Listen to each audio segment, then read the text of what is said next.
conversations.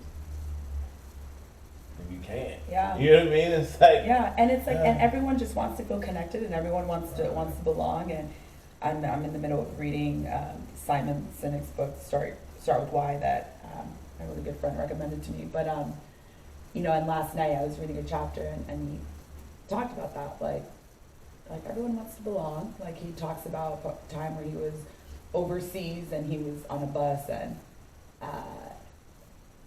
you're lonely, obviously, when you're in another country that's unfamiliar. And then he heard an American accent, and right away he turned around and they bonded and started hanging out later. And it's like, it's true, you know, you find one thing that you connect with, and it's like, oh, okay. Like everybody wants that feeling. We all crave that feeling, whether you want to admit it or not. Like you want to belong to something. Right. And that was the thing about Ithaca in Greece. The feeling where you like, man, you go somewhere and you feel the looks in the. I was the only one on the island for 2 weeks and never felt not once. That's incredible. Not and a why once. and how do we get that here? I don't like know. how do we get They got that thing Scottsdale, dialed Arizona to do that? Because it exists. I'm not gonna say that this is like that black and white, that it's just like, no, you're gonna come to Scottsdale, you're not gonna feel like, absolutely not. I felt like I met, like I said, incredible people, like I felt great, but it doesn't happen all the time. But how do we get to a point where we all make everyone feel that way? Like, I don't know. It was. Is that hard to be nice? I think when I was expecting it. Once I did a couple laps around the island ago, I was like, okay, it's coming. Waiting for it, like Yeah. And then by like the last day, I was like, wow, not once. It's a different, Yeah. and that's why I tell people like, yeah, it was beautiful, but the people, but even when they interact with you, they say, my friend. Mi friend? That's it. And it's like that right there takes every wall. Yeah. It just feels good, you know what I mean? So, yeah, anyway, that was that. Going back to something. Anyhow. So what's next on the fitness horizon? You just going? I don't know. Right. You know, I feel like I think you and I have talked about this a long time ago, but, you know, there's definitely other modalities that, that I want to explore. But I don't feel like I'm there yet. Like I feel really good.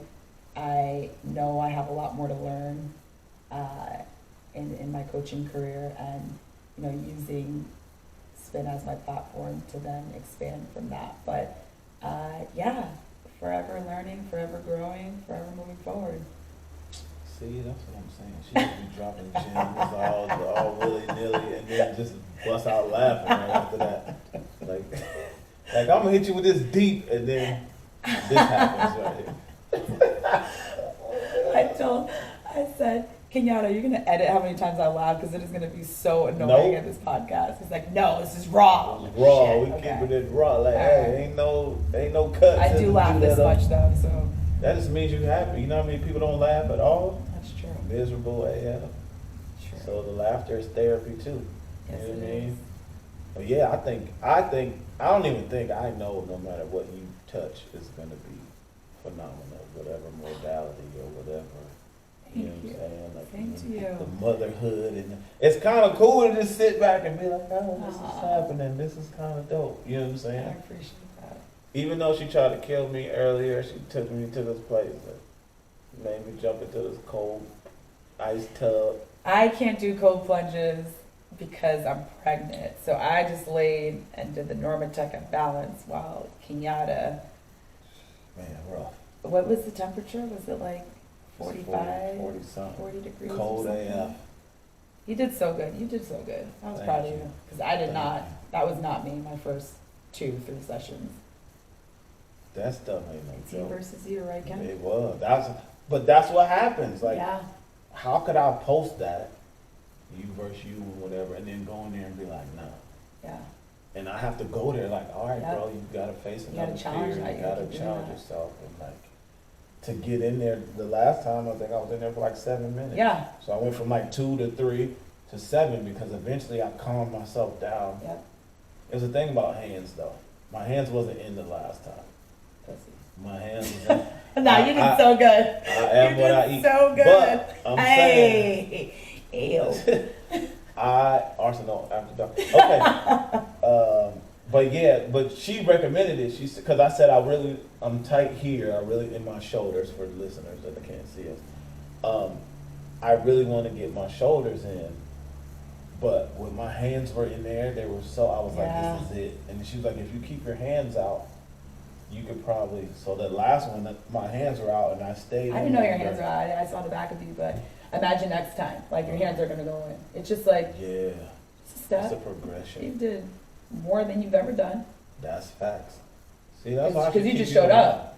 Yeah. That's it. Well, you talked me into it. But I made you show up. I feel like she was like, hey, I'll do this podcast if you jump into it. That's actually pretty much how it went. Because I can't do it, so I wanted you to do it. I knew, but they're so great, and I knew you would love it. And recovery is important. Right. For us athletes. But that's the thing, like, that I feel like makes you who you are. Like, I don't get this a lot. Like, people will invite me to stuff or to do stuff that I'm just not interested in no way, shape, or form. Or just to say, hey, I'm proud of you for doing that. Because I'm the giver. Yeah, totally. And so it's always like, I give and give and give and give. I take a day to reset myself, and I give and give and give. People say thank you for a class or whatever, but it's like, I don't really get that. Like, hey, you know what I'm saying?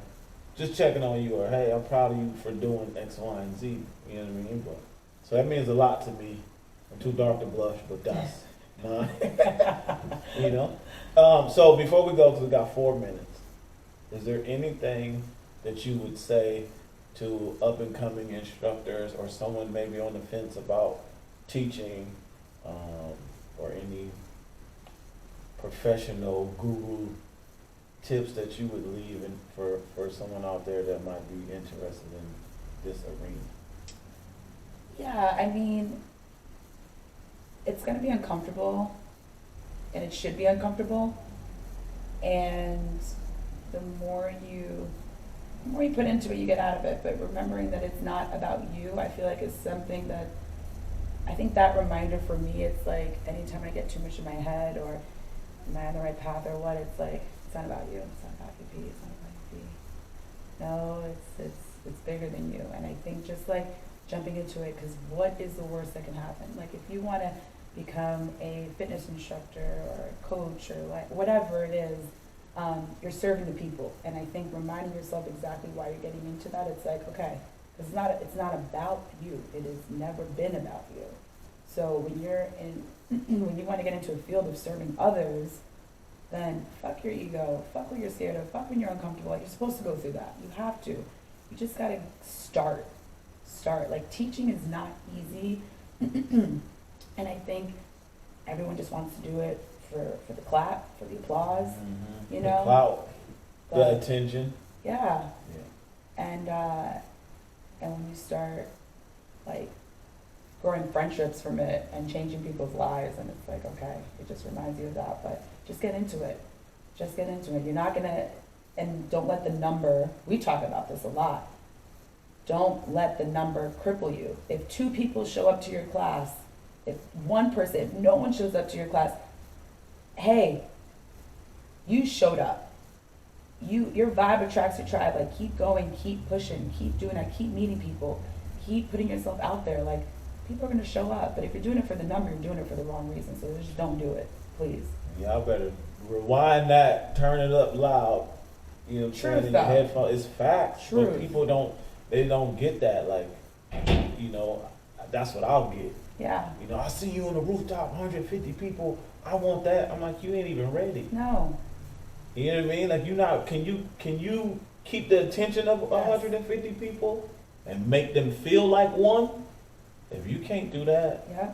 But they wasn't there when it was the zeros, or when I was in the garage with 3 people, and you know what I mean? And so that's why I say it's the attention, and that's why we're able to have those combos. And I get that, a lot of instructors get a lot of pressure on the studio side, especially because I work both ends. So I get the business aspect of it, Your job is to sign, seal, deliver. Bring them in, the studio brings them in, you bring them in, and you just make them leave where they want to come back for more, and that is it. Like, so just go, just do it, just do it. Just do it. It's like just Nike, do the thing. just do it. Just do it. Not sponsored. Not yet. Hey. So, before we go, we got like 40 seconds. If you want, if you don't do it. But let them know where they can follow you on social media. So my Instagram is at priscillaperezzz with 3 Z's at the end. Z-Z-Z, okay? Priscilla Perez. See ya. DM me. Love you. So, appreciate y'all for tuning in, Thank man. you for Shout out to having me. Priscilla Thank for being you. in the building. This is so fun. We out of here. Peace, love, and fire ants. Oh, yeah. That's awesome. That's cool. See, it wasn't bad. That was so fun. Right? Give me a bottle of wine. I'd be here for 4 hours. Just be my co-host. That was awesome. Yes.